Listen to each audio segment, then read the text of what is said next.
हजरात, मैंने जो कुरान मुक़द्दस की आयत तिलावत की हैं, ये सूरह निसा की आयत है। सूरह निसा ये चौथे पारे में है, सूरह आले इमरान के बाद। तो गिनती के एतबार से भी ये चौथी सूरत है और पारे के एतबार से भी चौथा पारा है। अल्लाह ताला इरशाद फरमाता है, या अय्युहन नासु तक़ू रब्बकुमुल्लज़ी खलक़कुम मिन नफ्सिन वाहिदा।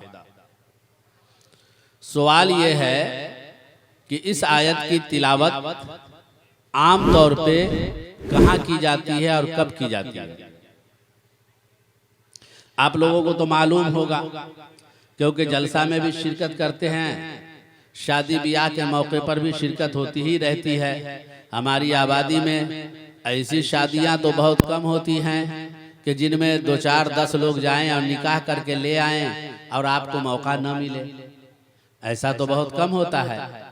तो शादी में भी शिरकत का मौका मिलता होगा, बारात जा करके भी निकाह में शिरकत करते हैं और आपके यहाँ बारात आती है उसमें भी शिरकत कर लेते हैं। तो जब अगर निकाह के मौके पर शिरकत करते होंगे तो हर निकाह पढ़ाने वाले को आपने देखा होगा कि खुतबा पढ़ने के बाद कुरान की ये आयत जरूर पढ़ते हैं, या अय्युहन नासु तक़ू रब्बकुमुल्लज़ी खलक़कुम मिन नफ्सिन वाहिदा। तो कभी आपके ज़हन में ये आया कि आखिर हर निकाह पढ़ाने वाला निकाह के मौके पर इसी आयत की तिलावत क्यों करता है? या फिर या अय्युहल्लज़ीना आमनुत्तक़ुल्लाह वक़ूलू क़ौलन सदीदा, या अय्युहल्लज़ीना आमनुत्तक़ुल्लाह हक़्क़ तुक़ातिह, इन्हीं आयतों की तिलावत क्यों करते हैं? कभी जानने की कोशिश की, कभी उलमा से पूछा? असल मसला ये है कि अव्वलन तो हम निकाह में खुतबा सुनते ही नहीं, कुरानी आयत को सुनते ही नहीं, और सुने भी तो जानने का शौक हमारे अंदर है ही नहीं। अगर जानने का शौक हो तब सवाल ज़हन में आता है कि इसके बारे में कुछ जानकारी ली जाए। मसलन जो नमाज पढ़ेगा वो पूछेगा कि हजरत वजू किन किन चीजों से टूट जाता है। जो नमाज पढ़ेगा और नमाज में उससे कुछ गलती हो गई, मसलन 4 रकात वाली नमाज में 2 रकात के बाद तहियात पढ़ने के बाद उसने दुरूद शरीफ पढ़ दिया, तो अब उसको खटका लगेगा कि दुरूद पढ़ दिया, तो अब क्या करें? तो वो पूछेंगे किसी भी मौलाना से, इमाम साहब से कि हजरत हमने दुरूद भी पढ़ दिया 2 ही रकात पे, तो क्या हुक्म है इसका? तो फिर उनको बताया जाएगा। तो मेरे प्यारे भाइयों और दोस्तों, हम सबको भी कहीं भी दीनी महफिलों में शिरकत करनी चाहिए तो गौर से सुनना चाहिए और सुनने के साथ साथ सीखने की कोशिश करनी चाहिए और पूछना चाहिए। तो अब सवाल ये है कि ये आयत क्यों पढ़ते हैं? क्या कुरान की आयतें निकाह के मौके पर न पढ़ी जाएं तो निकाह नहीं होगा? जवाब क्या है? जवाब ये है कि निकाह के मौके पर किसी तरह की कोई आयत न पढ़ी गई, बल्कि खुतबा भी न पढ़ा गया, तब भी निकाह हो जाएगा। क्यों? इसलिए कि निकाह नाम है 2 गवाह आकिल बालिग मोमिन की मौजूदगी में ईजाबो कबूल का। यानी इसको मुख्तसर मैं कर दूं, बल्कि तफसील कर दूं कुछ, तो वो यूं कि 2 गवाह ले ले और 2 गवाह लेकर के आप इजाजत लेने जाते हैं। इजाजत लेने के लिए जरूरी नहीं है कि आप ही जाएं। अगर लड़की के वालिद इजाजत लेकर आ जाएं निकाह पढ़ाने वाले के लिए, तब तो बहुत अच्छी बात है। या लड़की के भाई इजाजत लेकर के आ जाएं और आपके लिए वकालत हासिल कर ले, तो ये बहुत अच्छी बात है। और वहां पर 2 गवाह का होना भी जरूरी नहीं है। जरा सोचिए, शरीयत ने पर्दे का कितना ख्याल किया। ऐसा है कि लड़की के पास इजाजत के लिए 2 गवाह की भी जरूरत नहीं है, और न ही मौलाना साहब को निकाह पढ़ाने वाले के लिए इजाजत लेना जरूरी है, बल्कि कोई महरम इजाजत लेकर के आ जाए और निकाह पढ़ाने वाले के लिए वकालत हासिल कर ले और वो निकाह पढ़ा दे। ये है शरीयत में औरतों के पर्दे का एहतमाम। अब आप खुद सोचिए कि जो शरीयत इस्लामिया औरतों के पर्दों का एहतमाम निकाह के मौके पर इस तरीके से करती हो, क्या वो शरीयत इस बात की इजाजत देगी कि निकाह के नाम पर हमारी वो बेटियां जो और दिनों में तो बेपर्दा न हो मगर निकाह के नाम पर बेपर्दा हो जाए, निकाह के नाम पर उसके सर से दुपट्टा हट जाए, निकाह के नाम पर और शादी के नाम पर मर्दो औरत का इख्तलात हो जाए, रंग रलियां और मजाक बनाया जाए, कभी हल्दी के नाम पर तो कभी किसी और चीज के नाम पर। मेरे प्यारे भाइयों और दोस्तों, याद रखिए, इस्लाम है ये इस्लाम। इस्लाम के अंदर जरूरी है कि हमने अगर इस्लाम को अपनाया है तो मुकम्मल तौर पे इसको अपनाएं।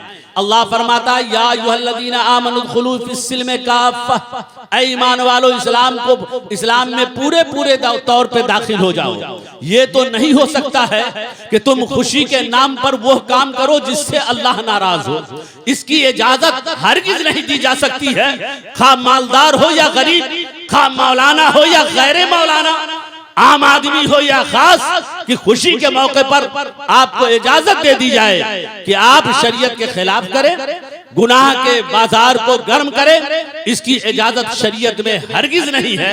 जरा सोचिए और गौर कीजिए कि एक बंदे मोमिन को खुशी कब ज्यादा मिलती है। एक बंदे मोमिन को खुशी उस वक्त सबसे ज्यादा मिलती है जब रमजान का महीना आता है और उस पर रोजा फर्ज होता है। रोजा रखना एक टफ मसला है, मगर ये बंदा अल्लाह की रजा के लिए 30 दिन का रोजा रखता है।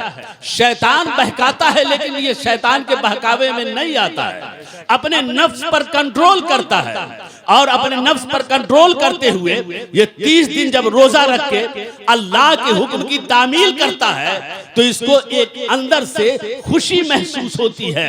इसके दिल की कैफियत ये होती है कि जो खुशी मेरे दिल में है उस खुशी का इजहार मैं लोगों से करूं, उस खुशी का इजहार मैं अपने चाहने वालों, मानने वालों, अपने खेशो अकरबा, रिश्तेदार, अपने समाज और मुआशरे के लोगों के दरमियान करूं। तो जब ये कैफियत इसमें इसके दिल में पैदा होती है, अल्लाह अलीम व खबीर है, अल्लाह जानता है कि बंदे के दिल में कौन सी कैफियत पैदा हुई है। तो अल्लाह फरमाता है, बंदा तूने जो फर्ज रोजे रखे हैं तुझको बड़ी खुशी हासिल हुई। कहा हाँ मौला, बड़ी खुशी हासिल हुई क्योंकि ये तेरा करम हुआ कि हमने 30 रोजे रखे, वरना ऐसे ऐसे मुश्तंडे इस समाज और मुआशरे में हैं जो सेहत के बावजूद रोजा नहीं रखते और जेब में टैबलेट लेकर के घूमते हैं कि गैस्ट्रिक की बीमारी हो गई है तो फलानी परेशानी हो गई है। मौला तेरे बंदों में ऐसे भी लोग हैं कि जिनको आसाइश और राहत की सारी चीजें मुहैया हैं, उनके बावजूद ये रोजा नहीं रख पाते हैं।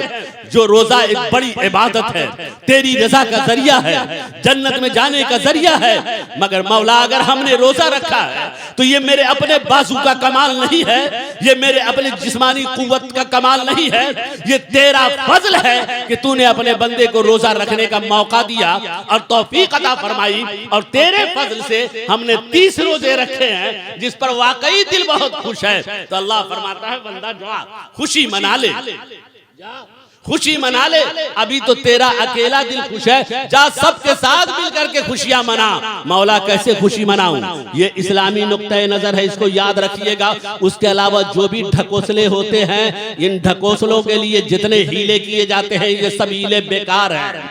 इस्लाम तरीका बताता है। अल्लाह फरमाता है, बंदा जा और एलानिया खुशी मना, घर में छुप कर खुशी मत मना बल्कि मैदान में खुशी मना। बड़ी जगह पे ईदगाह में जाकर के खुशी मना। मौला कैसे खुशी मनाऊं? कहा जा ऐलान करते जा, अल्लाह की किबरियाई बयान करते जा और सबको इकट्ठा कर।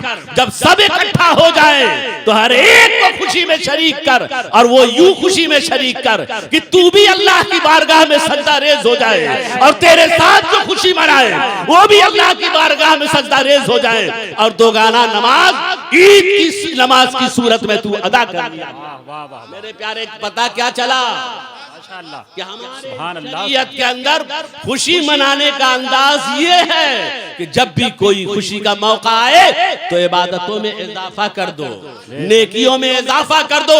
ये इस्लामी तरीका नहीं है कि खुशी के नाम पर अल्लाह को नाराज किया जाए। ये इस्लामी तरीका नहीं है कि खुशी के नाम पर रसूलुल्लाह को नाराज किया जाए। तो मेरे प्यारे भाइयों और दोस्तों, हम सबको भी इन बातों का ख्याल करना चाहिए और पर्दों का एहतमाम करते रहना चाहिए। तो मैं बता रहा था कि लड़की से इजाजत लेने गए, अगर आपको ही इजाजत लेने जाना है तो निगाह नीची करके जाइए, इजाजत लीजिए। ना तो लड़की का मुंह देखना जरूरी है और न ही उसकी आवाज का आपके कानों तक पहुंचना जरूरी है।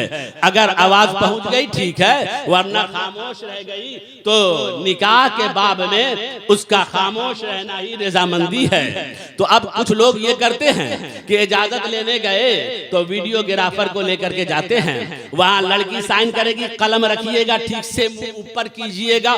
ये सब जो कराया जाता है, यकीन जानिए ये सब गलत और नाजायज है, हर हाल में गलत है। वीडियोग्राफी जिस सूरत में जायज का फतवा भी दिया गया है, जवाज का कौल भी किया गया है, उन सूरतों में भी ये सूरत यहाँ पर जायज नहीं है।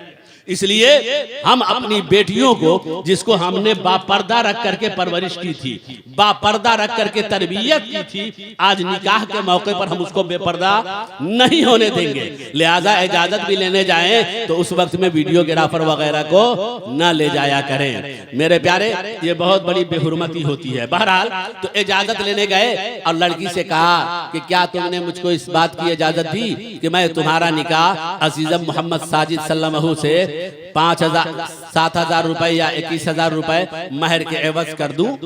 लड़की ने इजाजत दे दी, जी कह दी, या खामोश रह गई या रोने लगी। ये इजाजत हो गई। अब वहां से आए, इसको इजाजत कहते हैं, ईजाब नहीं, इजाजत कहते हैं।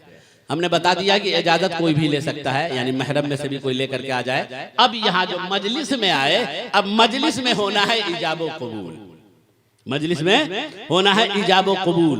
जो निकाह असल में है वो क्या है वो देख लीजिए।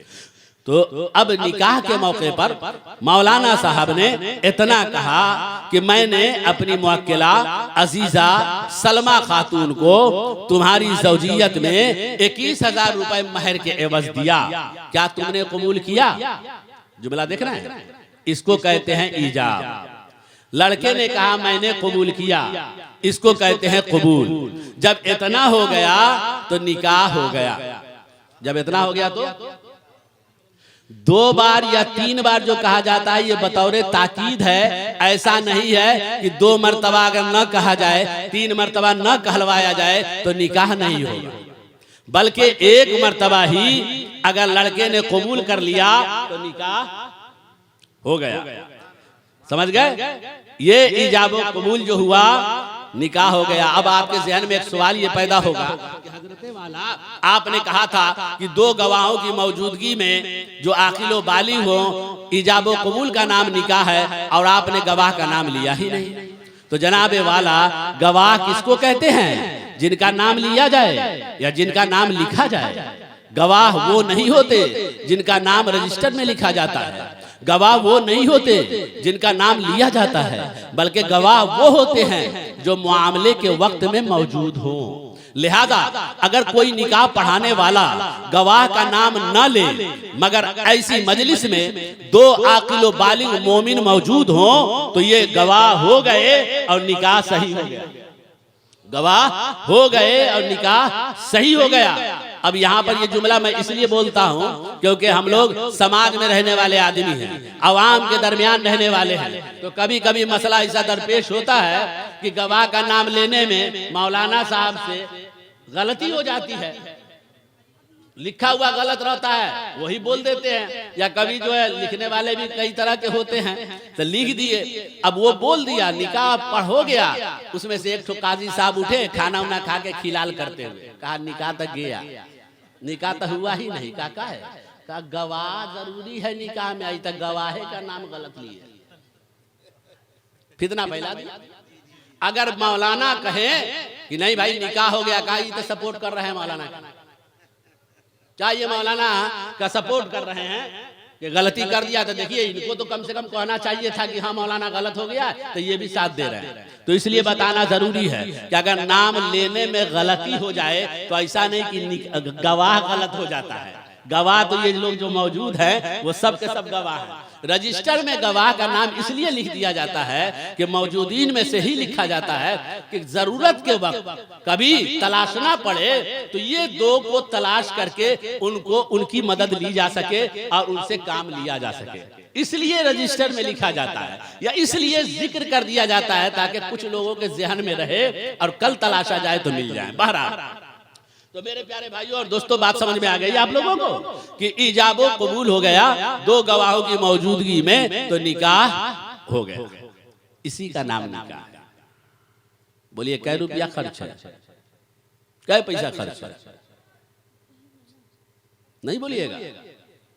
कैसी तकरीर सुनना चाहते हैं आप, उछल के मचल करके, वाह वाह वाह, एक पैसा खर्च नहीं है इस निकाह में, एक पैसा नहीं। बेशक काजी साहब का काजियाने का हक है, लेकिन अगर वो पैसा भी बचाना चाहते हैं तो काजी साहब से न पढ़वाइए, काजी साहब से न पढ़वाइए, इजाबो कबूल हो जाए, निकाह हो गया। हमारी शरीयत ने निकाह को बिल्कुल खर्च से पाक रखा, यानी इसमें एक रुपया का खर्च नहीं है निकाह में। क्यों, क्या वजह है? कुर्बानी भी इबादत है लेकिन पैसा लगता है, हज भी इबादत है पैसा लगता है और बहुत लगता है, और निकाह भी इबादत है, निकाह भी नेकी है मगर इसमें एक रुपया नहीं। वजह क्या है? वजह यह है कि उसूल याद रखिए, ये उसूल कानूनी भी है और शरई भी है कि जो चीजें जितनी ज्यादा जरूरी होती हैं उन चीजों का हुसूल उतना ही आसान होता है। जो चीजें इंसानी जरूरत के लिए ज्यादा जरूरी हो वो चीज, उन चीजों का हासिल करना आसान, ये कुदरत की तरफ से ये उसूल बने हुए हैं। ऐसे ही दीनी एतबार से आपके ईमान के लिए, आपके इस्लामी मुआशरे की तश्कील के लिए जिन चीजों की ज्यादा जरूरत हो उन चीजों का हासिल करना उतना ही आसान। मिसाल के तौर पे ले लीजिए कि आपकी जिंदगी के लिए कौन कौन सी चीजें ज्यादा जरूरी हैं, आप बता सकते हैं? आप कहिएगा हजरत हमारी जिंदगी के लिए अपाची जरूरी है, हमारी जिंदगी के लिए बिल्डिंग जरूरी है। नहीं, आपने अपनी जिंदगी के हकीकत ही को नहीं समझा तो क्या जाने।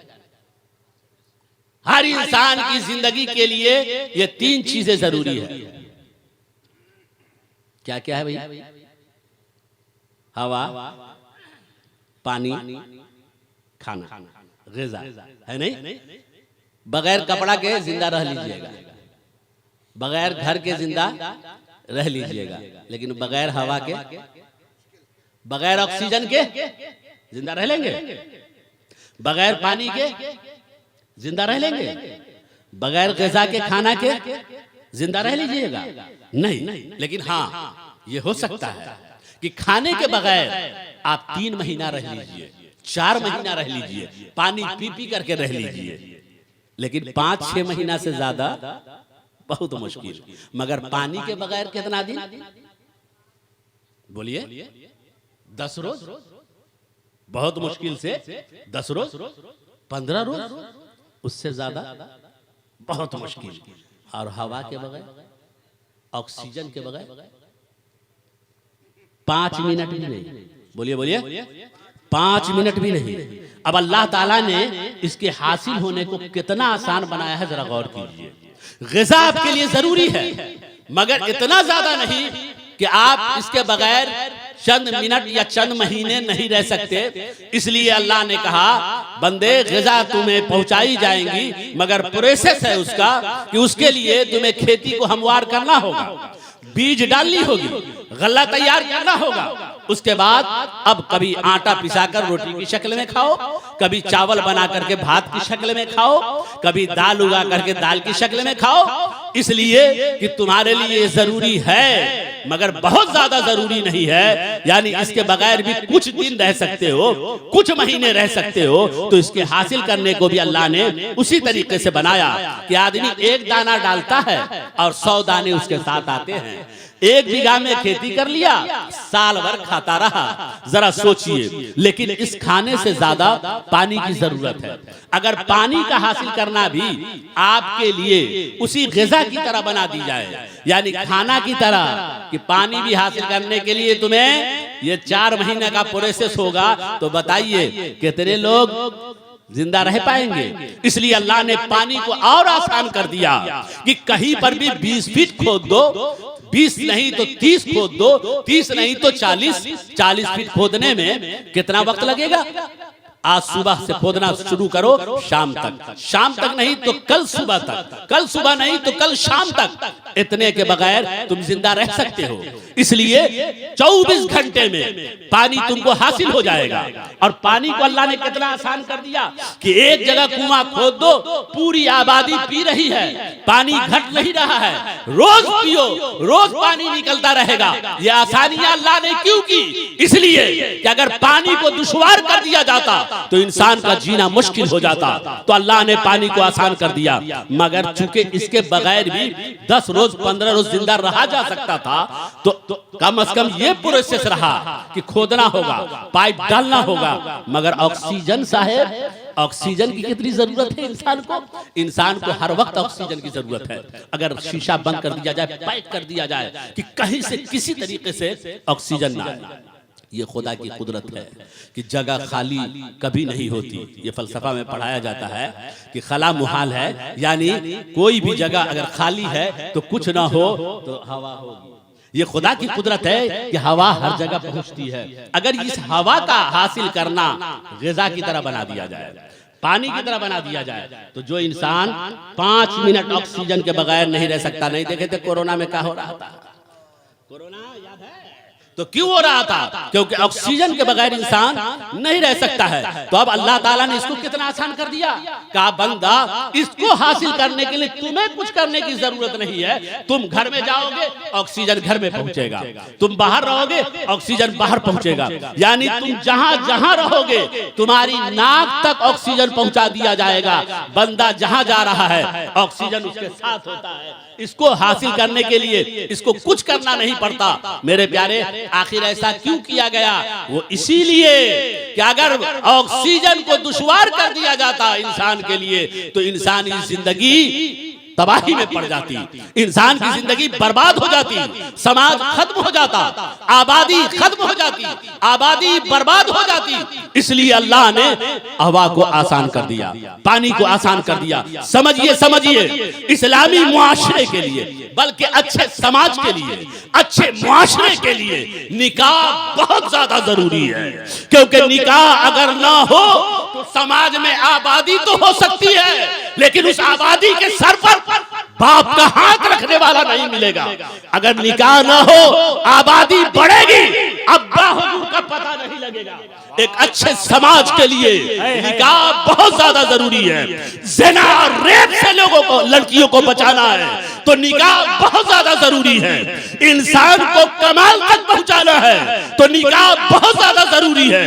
हुजूर की खुशनुदी हासिल करनी है तो निकाह बहुत ज्यादा जरूरी है। यानी ये निकाह है जो समाजी जरूरत भी है, रूहानी जरूरत भी है, माशी जरूरत भी है। मेरे आका फरमाते हैं, अगर इफलास में मुब्तला हो, निकाह कर लो, इस निकाह की बरकत से अल्लाह इफलास को दूर कर देगा। तो अब बताइए कायदा क्या बना, उसूल क्या बने? उसूल ये बने कि जिन चीजों की जरूरत समाज में इंसान के लिए ज्यादा जरूरी हो, उसका हुसूल उतना ही आसान बनाया जाता है। हमारी शरीयत ने निकाह को आसान इसीलिए बनाया था कि पाकीज़ा मुआशरे के लिए निकाह बहुत ज्यादा जरूरी है। अगर इसको दुश्वार बना दिया जाए, अगर इसको सख्त कर दिया जाएगा, निकाह को दुश्वार कर दिया जाएगा, तो फिर बच्चियां जवान हो जाएंगी, उनका रिश्ता नहीं होगा, क्योंकि उनके बाप के पास 5 लाख नकदी नहीं होगी, फिर उनकी बेटी का ब्याह नहीं होगा। उनके बाप के पास जहेज देने के लिए सामान नहीं होगा, फिर उनकी बच्चियों का निकाह नहीं होगा। नतीजा क्या निकलेगा? नतीजा यह निकलेगा कि समाज में बेहयाई बढ़ जाएगी, समाज में बेशर्मी बढ़ जाएगी। औरत के अंदर जो ख्वाहिश है उस ख्वाहिश की तकमील और उसकी तस्कीन के लिए वो गलत रास्ते पर चल पड़ेगी। नतीजा ये निकलेगा कि हमारा समाज बुराइयों के दलदल में फंसता चला जाएगा, हमारा मुआशरा गुनाहों के दलदल में फंसता चला जाएगा। इसलिए हमारी शरीयत ने निकाह को आसान कर दिया, ताकि निकाह आसान हो जाए तो ज़िना खत्म हो जाए या बिल्कुल कम हो जाए। मेरे प्यारे बेशक, वाह वाह वाह वाह। ये क्यों रखा गया इतना कम? लेकिन हम लोगों ने खुद करदा रहा इलाजे नीस, खुद करदा रहा, बोलिए बोलिए, खुद करदा रहा इलाजे नीस। अपने किए हुए का कोई इलाज नहीं है। जख्म हो गया आपको, डॉक्टर से दिखा रहे हैं, शुगर पहले से था और माशाअल्लाह दिखा के आए डॉक्टर से, आप 5 स्पंज 5 छेना, और उसके बाद रोज जख्म बढ़ता जा रहा है, कह रहे कि छूट नहीं रहा है। हजरत दुआ कीजिएगा, कल कैंसर होने वाला है कोई जो बचा ले, है कोई जो बचा ले? बताइए क्या जवाब मिलेगा? साहब शुगर है, चीनी वगैरह की चीज नहीं ना खाते? कहा नहीं वो तो खाते हैं। तो कहा तो बस चले जाइए और कब्र खुदवा लीजिए। याद रखें, आज अगर ये कौम मुस्लिम परेशान है तो इसकी वजह क्या है? कहां तलाशते हैं? आप अपनी हालत को देखिए, खुद गौर कीजिए। आज आप अपने शादी ब्याह के मौके पर या दूसरे मौके पर शरीयत की पासदारी कितनी करते हैं, शरीयत का ख्याल कितना करते हैं? आज हमारी शादियां जो हो रही हैं, एक शादी में कम से कम 5 लाख 7 लाख रुपए खर्च हो रहे हैं। अगर लड़की वाले को भी खर्च से बचाया जाए, लड़के वाले भी खर्च से बचे, और चूंकि माहौल बनता जा रहा है, एक दूसरे से मुकाबले का माहौल बनता जा रहा है, फलाना 5 भर ले गया था इसलिए हमारी तरफ से 6 भर तो होगा ही। उधर से भी लड़की वाले की तरफ से भी वही होता है, क्या ब्याजी पर क्यों ना पैसा लेना पड़े, सूद में क्यों ना लेना पड़े, जिसके नतीजे में अगर 5 से 7 लाख रुपए लड़की वाले के और 5 लाख 4 लाख रुपए लड़के वाले के, खा वो लड़का वाले के अपने जेब से हो या लड़की ही वाला से ऐंठ कर हो, लेकिन खर्चा तो पूरा होता है। नकदी वगैरह लेकर के ही सही, खर्च पूरा होता है। यानी एक शादी जो मुसलमानों के यहाँ अभी हो रही है, अगर हम उसका परसेंट निकालें तो कम अज कम एक शादी में 7 से 8 लाख रुपए खर्च हो ही जाते हैं नॉर्मली शादी ब्याह में। वरना हम तो ऐसी ऐसी शादियों में शिरकत करते हैं निकाह पढ़ाने के लिए कि 1-1 करोड़ खर्च करते हैं, 6-6 हजार रुपए प्लेट। अब आप सोचिए, जिस कौम के पैसों की हालत ये हो, फजूल खर्ची की हालत ये हो कि एक शादी में 7 लाख 8 लाख रुपए खर्च होते हो, फिर उस कौम से उम्मीद रखते हैं कि इनके बच्चे IAS बने, वाह, इनके बच्चे IPS बने, इस समाज में MBBS MD वगैरह दिखाई दे, इस समाज में इंजीनियरिंग किए हुए, वो भी IIT पास किए हुए बच्चे नजर आए, मिलेंगे? फिर आप ये उम्मीद रखें कि ऐसे मदरसे का निजाम हो जिस मदरसे में आला तालीम दीनी एतबार से भी हो और दुनियावी एतबार से भी हो, और वहां का खर्च दे सके। जनाबे वाला हालत तो ये है कि यही जो अपने बेटी के बियाह में और अपने बेटा के बियाह में खर्च किया था, मदरसा में अगर इत्तेफाक से बच्चे को ले जाना पड़ा, जब आजिज कर देता है, घर वाले आजिज आ जाते हैं, तो कहा कि हम मदरसा में डाल दिया जाए। मौलाना साहब ने कहा 500 रुपया महीना लगेगा। क्या आप लोग भी जो है यही सब कीजिएगा? 500 रुपया आदमी कहाँ से दे पाएगा? गरीब आदमी का बच्चा नहीं पढ़ पाएगा। यानी मदरसा में दाखिल करने के वक्त गरीब, लेकिन फजूल खर्ची करने के वक्त गरीब नहीं। ऐसे ही बच्चियों के लिए आला तालीम का इंतजाम अगर कोई करता है तो जाहिर सी बात है उस पर अखराजात भी हैं। अगर वो फीस रख दे, वो कुछ महीना रख दे तो फिर एतराज। और कॉन्वेंट वगैरह का मामला देख लीजिए, अच्छे कॉन्वेंट में आप रखे नहीं, और अगर रखे भी तो कुछ ही दिनों के बाद अब आपका इरादा बन गया, बहुत मुश्किल से मैट्रिक करा देंगे, इंटर करा दिया काफी है, पढ़ा दिया। अब बताइए, आपको मालूम है ना मुसलमानों की इल्मी एतबार से हालत क्या है। तो मेरे प्यारे भाइयों और दोस्तों, हम सबको इन बातों पर गौर करना चाहिए और आगे बढ़ना चाहिए। मैं ये तकरीर करता हूँ, अमल नहीं होता है, अपनी बदअमली की वजह से असर ही नहीं है हमारी जुबान में, कि बड़े लोगों को कम से कम आगे बढ़ना चाहिए। अगर कमजोर आदमी, गरीब आदमी कहता है कि हजरत अब 10 आदमी से निकाह किए तो तुम कर ही का सकते थे।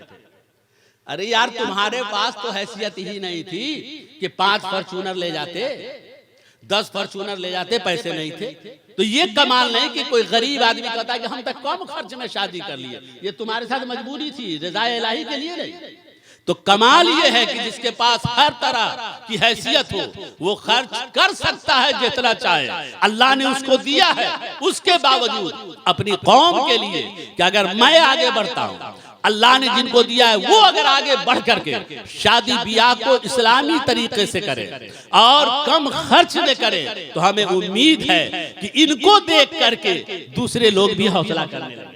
और फिर एक वक्त आएगा कि ना पूरा गांव तो कम से कम हर गांव में 2, 4, 10 लोग ऐसे होंगे जो 10 आदमी से जाकर के मस्जिद में निकाह करके ला सकते हैं। तो आपको कोशिश करनी और इसके लिए इक़दाम उठाना होगा। आप अगर हाथ पर हाथ धरे हुए ये सोचते रहे कि अब हालात नहीं बदलेंगे, तो फरिश्ते आकर हालत नहीं बदलेंगे। अब कोई पैगंबर नहीं आएगा, मेरे मुस्तफा के बाद आखिरी नबी मेरे मुस्तफा हैं, उनके बाद कोई नया नबी नहीं आएगा। इसलिए हुजूर की तालीमात पर अमल करते हुए हम ही को इनकलाब लाना होगा, हम ही को अपनी जिंदगी को और अपने समाज और मुआशरे को तब्दील करने की कोशिश करनी होगी। तो मेरे प्यारे भाइयों और दोस्तों, ये बातें रही जो मैंने यहाँ तक पहुँचाई हैं। अब चूंकि उलमाए किराम अभी चले, कोई तकलीफ तो नहीं हो जाएगी? आपकी तकरीर हो गई, प्रोग्राम हो गया? नहीं। अच्छा, हजरत जो लोग खाना नहीं खाए हैं वो खाना खा लें, और जो लोग खाना खा चुके हैं उनसे गुजारिश है कि वो महफिल में आकर के बैठ जाए। बहुत जल्दी शायर अहले सुन्नत आलमी शोहरत याफ्ता सना खान मुस्तफ़ा हजरत शब्बीर बरकाती आधे घंटे में स्टेज पे आने वाले हैं। अल्लाहुम्मा सल्ली अला सय्यिदिना शफीना हबीबना मौलाना मुहम्मद नबील उम्मील करीम व अला आलिहि व बैती व अस्हाबी अजमईन। तो हजरात, मैं बता रहा था कि आपने सुना कि निकाह तो नाम है 2 गवाहों की मौजूदगी में इजाब व कबूल का, जिसके हवाले से बताया। अब सवाल फिर ये पैदा होता है कि जब निकाह इतने ही से हो ही जाता है तो फिर खुतबा की क्या जरूरत है कि नहीं? आखिर बेमकसद खुतबा पढ़ा जाता है। हमने तो सुना है फेलुल हकीम ला यखलु अनिल हिकमा, हकीम का कोई भी फेल हिकमत से खाली नहीं होता। तो जो सबसे बड़े हकीम मुस्तफा जाने रहमत हैं, उन्होंने खुतबा पढ़ा, खुतबे की तालीम दी, तो वो बगैर मकसद है? तो सुनिए, इसकी कई वजह हैं। एक तो पहले ये कि जमाने जाहिलियत में भी खुतबा पढ़ा जाता था, जमाने जाहिलियत में भी खुतबा पढ़ा जाता था, मगर उसका अंदाज कुछ अलग था। जमाने जाहिलियत में खुतबा पढ़ा जाता तो लड़की वाले की तरफ से एक साहब उठते फसीहो बलीग, और वो लड़की की और लड़की के खानदान वालों की और उनके कबीले की तारीफ करते, यानी लड़की की तारीफ, लड़की के कबीले की तारीफ, लड़की के खानदान की तारीफ होती थी। फिर वैसे ही लड़का वाले की तरफ से उठते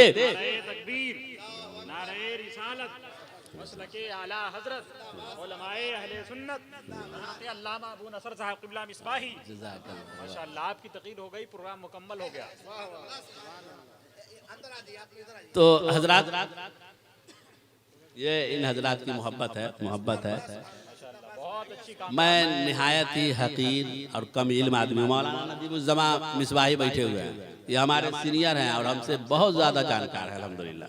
और भी हजरात हैं जिनको मैं नहीं जानता हूँ, लेकिन इनको जानता हूँ इसलिए इनके बारे में बता दिया अल्लाह के फजल करम से। तो ये होता है कभी कभी कि कम इल्म आदमी से भी कोई बात निकल जाती है जिसको लोग पसंद कर लेते हैं। हाँ ऐसा होता है, अल्लाह ताला करम फरमाए, फजल फरमाए।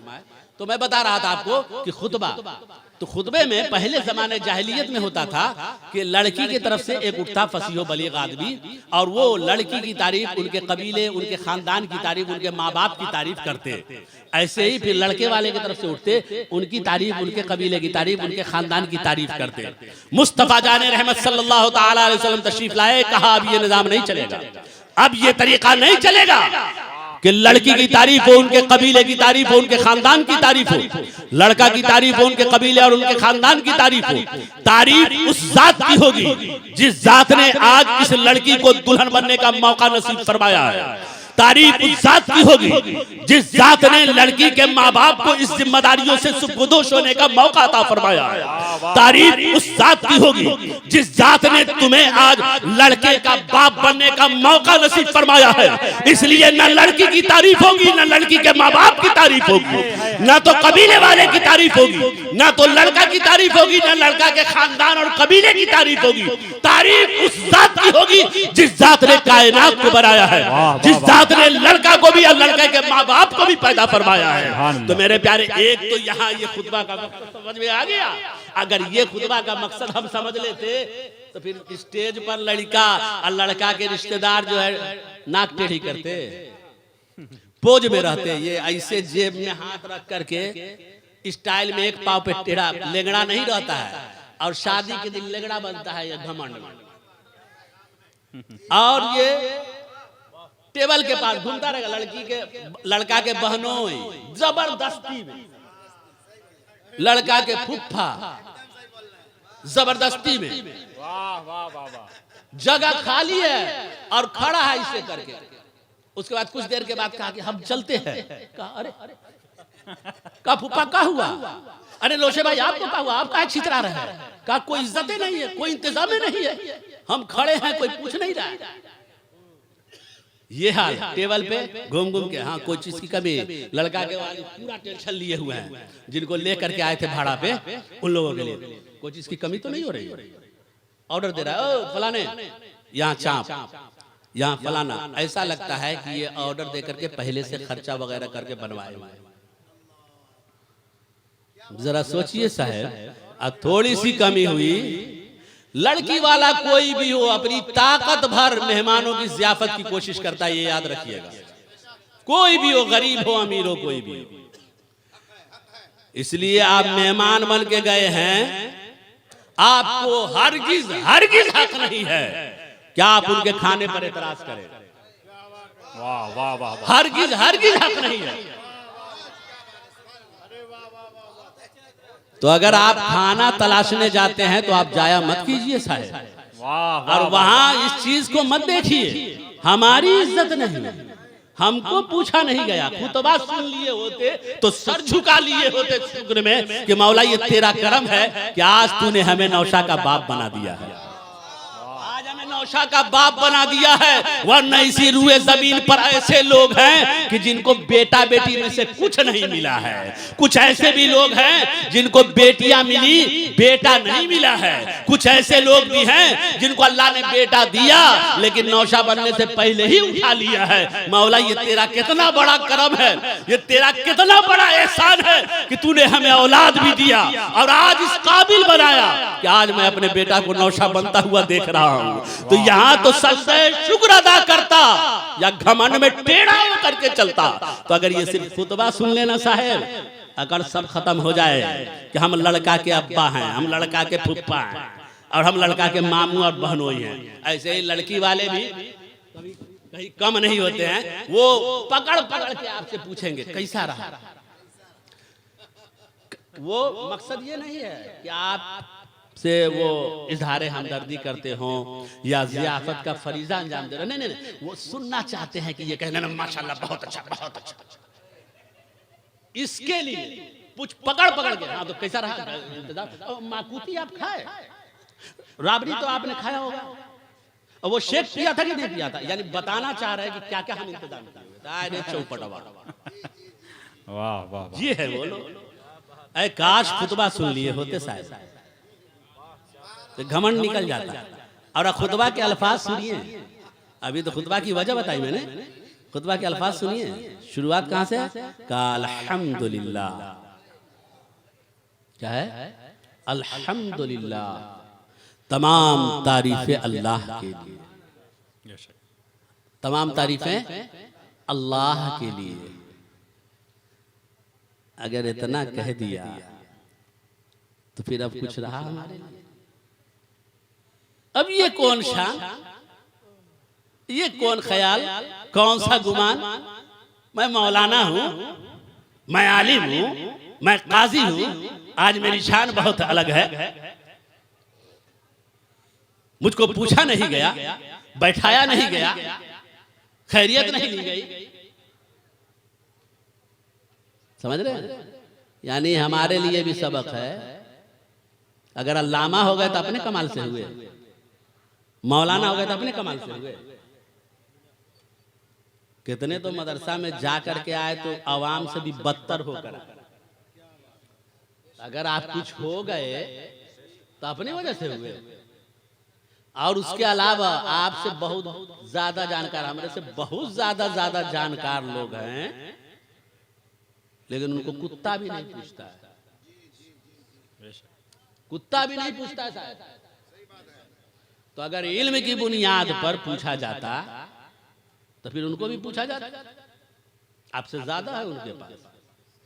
तो अगर कोई इज्जत दे रहा है तो आपके गोरी चमड़ी को देख करके, आपके नक्शा को देख करके, आपके इल्म को देख करके। वाह वाह वाह वाह। अगर इज्जत कोई दे रहा है तो ये अल्लाह का फजल है कि अल्लाह ने उसके दिल में आपकी मोहब्बत है। वाह वाह वाह वाह, वाह वाह वाह वाह। ये अल्लाह का फजल है कि अल्लाह ने उसके दिल में आपकी मोहब्बत डाल दी है, वरना आपकी हकीकत क्या है? मिट्टी के बने हो साहेब, मिट्टी के बने हो, आपकी हैसियत क्या है? इसलिए मौलाना साहब अपने इल्म पर नाजा मत होइए, अपने इल्म पर नाजा होकर के अपनी आखिरत को तबाह न कर लीजिए, और अपने कदम को जमीन ही पर रखिए। और हमेशा ज़हन में रखिए, खाली ये तकरीर में खुतबा पढ़ने के लिए नहीं है अल्हम्दुलिल्लाह, ये जुमा के खुतबा में पढ़ने के लिए नहीं है अल्हम्दुलिल्लाह, बल्कि अल्हम्दुलिल्लाह के जरिए जो पैगाम तमाम तारीफ अल्लाह के लिए है, वो पैगाम अवाम के लिए है। तो वो पैगाम मुझ जैसे मौलवी के लिए भी है कि तुझे अपनी तारीफ का ख़्वाहान नहीं होना चाहिए, तुम्हें अपनी तारीफ नहीं जानी चाहिए। अगर तुझको कोई इज्जत मिली है तो इस इज्जत के मिलने पर अपने मौला की तारीफ कर और कह अल्हम्दुलिल्लाह, मौला तमाम तारीफें तेरे लिए। वाह वाह। ए अल्लाह, अगर आज मैं तारीफ के काबिल बना, अगर मैं आज इज्जत के काबिल बना, तो ये तेरा करम है, ये तेरा एहसान है। तो मेरे प्यारे, अगर ये चीज हम लोगों में आ जाए तो फिर इंशाअल्लाह रहमान तबलीग दीन करने में बड़ी आसानी हो सकती है। आज इसका फुकदान बहुत ज्यादा, आज इसकी कमी बहुत ज्यादा है कि अच्छे लोग हैं मगर अखलाक के एतबार से इतने कमजोर हैं कि आवाम उनसे जुड़ नहीं पाती है। इसलिए हमको भी अपनी इस्लाह करनी चाहिए, अपनी आवाम के करीब होना चाहिए, लोगों के करीब होना चाहिए। और लोगों के करीब होने के लिए जरूरी है कि अपना इल्मी वकार अपनी जगह मुसल्लम है, इल्मी वकार, मगर आवाम के दरमियान रहना है तो फिर उनके अंदाज में रहना पड़ेगा। कल्लमुन्नास अला क़द्रि उक़ूलिहिम, फिर गुफ्तगू उनसे उस अंदाज में करनी पड़ेगी, फिर उनके पास जाना पड़ेगा। ये मकसद सिर्फ ये नीयत हो कि अल्लाह की रज़ा के लिए, इनकी इस्लाह के लिए, तब जाकर के कुछ काम बन सकता है। तो मेरे प्यारे भाइयों और दोस्तों, तो खुतबा में कहा अल्हम्दुलिल्लाह, तमाम तारीफें अल्लाह के लिए हैं। और फिर आगे भी पूरा खुतबा है, उन खुतबों पे अगर गौर कीजिएगा तो बहुत कुछ मिलेगा, बहुत कुछ मिलेगा, बहुत कुछ मिलेगा। आगे पढ़ते हैं ना, नहमदुहु व नस्तईनुहु व नस्तगफिरुहु। देखिए ना क्या पढ़ते हैं आप, मौला हम तेरी तारीफ करते हैं, तुझी से मदद चाहते हैं और तेरी बारगाह में गुनाहों की बख्शिश चाहते हैं। अगर वाकई दिल से गुनाहों की बख्शिश चाहे, पढ़े ये खुतबा, तो अपना गुनाह याद आना चाहिए कि नहीं याद? वनस्तगफिरुहु, मौला हम गुनाह से बख्शिश चाहते हैं, तो गुनाह याद आएगा तब ना बख्शिश मांगिएगा। तो गुनाह जब याद आए और बख्शिश मांग रहे हैं तो इंशाअल्लाह आइंदा ये गुनाह नहीं होगा, आइंदा ये गुनाह नहीं होगा, क्योंकि गुनाह पर निदामत और गुनाह पर शर्मिंदगी ये आइंदा गुनाह होने से रोकता है। हमारे अंदर खराबी यही है कि जुबान से तो हम नस्तगफिरू पढ़ते हैं और शब बारात में तो रोते हैं रात भर। 15वीं शाबान को रात भर रोए, नमाज भी पढ़े और रात भर रोए भी, सब आदमी साथ में जाकर के खूब रोए। कल होकर के बिल्कुल वही हालत जो पहले थी। क्यों? अगर रात में आज एहसास हुआ था कि हम बेनमाजी हैं, अल्लाह की नाफरमानी कर रहे थे, नमाज तर्क कर रहे थे, बहुत बुरा कर रहे थे, ए अल्लाह माफ कर दे, बहुत गुनहगार है, बहुत पापी है, माफ कर दे, आइंदा अब नमाज नहीं तर्क होगी, आइंदा मैं नमाज नहीं छोड़ूंगा। अगर ये सोच करके इस पर शर्मो निदामत के आंसू बहाए तो फिर कल होकर के ज़ोहर की नमाज छोड़ देगा, कल होकर के असर की नमाज छोड़ देगा। तो जरूरत इस बात की है दोस्तों कि खुतबा पढ़ें, खुतबा सुने तो समझे भी और उस पर गौर भी करें। बहरहाल तो ये चंद बातें हमने आपकी गोशगुजार किया है। चूंकि मुझको एहसास है कि बहुत ज़्यादा हजरात भी तशरीफ़ फरमा, ठंडी का वक्त है, इसलिए अगर वक्त दे दिया जाता है तो बड़ी आसानी होती है हम लोगों को कि वक्त के अंदर ही समझ में आ जाता है कि इतनी देर ही बोलना है। कहीं ऐसा ना हो कि कुछ ज़्यादा बोला जाए तो अच्छा भी नहीं होता। और मैं तो ये समझता हूँ, मैंने अपने बड़े बुजुर्गों से भी सुना है कि गुफ्तगू महदूद वक्त में हो तो वो मुअस्सिर होती है ना, वो ज़्यादा उकताहट का सबब बन जाए तो अच्छी गुफ्तगू भी ख़राब हो जाती है। अल्लाह ताला हमारे इन्हीं चंद कलिमात को कबूल फरमाए। आमीन सुम्मा आमीन बिजाह सय्यिदिल मुरसलीन व आखिरु दावाना अल्हम्दुलिल्लाहि रब्बिल आलमीन। अस्तगफिरुल्लाह रब्बी मिन कुल्लि ज़ंबि व अतूबु इलैहि। ला इलाहा इल्लल्लाह मुहम्मदुर रसूलुल्लाह सल्लल्लाहु तआला अलैहि व अला आलिहि व सल्लम। अस्सलामु अलैकुम व रहमतुल्लाहि तआला व बरकातहू।